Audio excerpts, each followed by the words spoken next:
Hey guys, 5-star general here with a quick summary of Operation Overlord.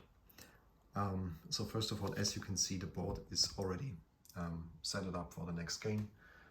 It's Operation Final Countdown with a very nice group, very nice people. They're playing another game of Global War 36 version 3 before the version 4 comes out. But of course I wanted to do a short summary about the Operation Overlord.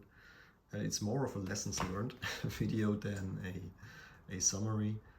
So first of all, congratulations to the Axis. They played a really good game, and yeah, I had to fight against both of them. So I think at the end, for those of you who watched the last video of Crooked Lake, he took most of Siberia.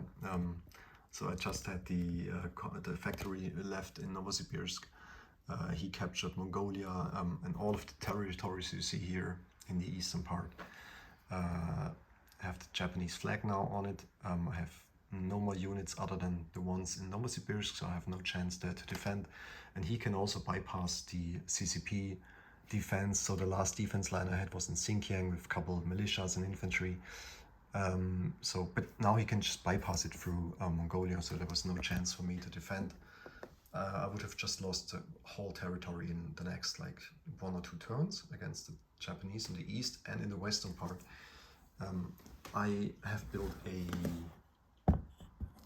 fortification in the border to eastern Ukraine, so between Kursk and eastern Ukraine.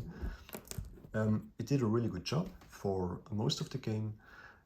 At the end, there were just too many units there from the Germans, so they put so much pressure on me there, so I couldn't defend. First it was Transcaucasia, which fell to the Germans. That caused the Turkish to align with Germany. So the pressure was just too much for Russia to defend. I also had the issue that I always had not enough money. First of all, this was my mistake. I declared war on Germany, so breaking the Molotov-Ribbentrop Pact on my own. That caused me to stay at a very low income level, so that was a big mistake, and I won't do that again, of course. I think it might make sense to declare war on Germany and then take out a big portion of their stack, maybe in Romania or somewhere else, I don't know.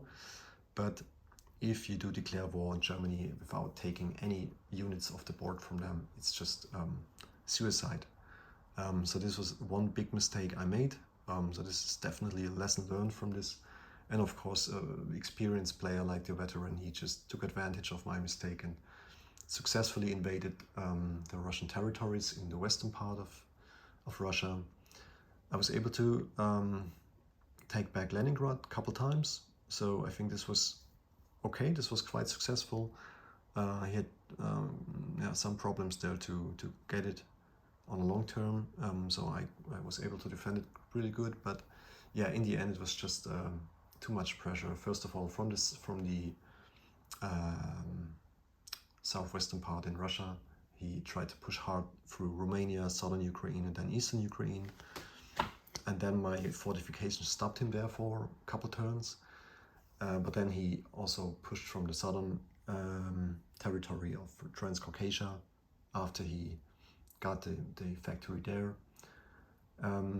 Yeah, I also destroyed lots of its facilities, so the minor factories in Smolensk and Kiev, I scorched them, so maybe it would be wiser to just move them. Not sure about that. So at the end, I never had the money and the power to defend against very, very strong Axis powers on both sides of the world. Yeah, so I learned a lot from the veteran and also Crooked Lake, who played Japan very successfully this game.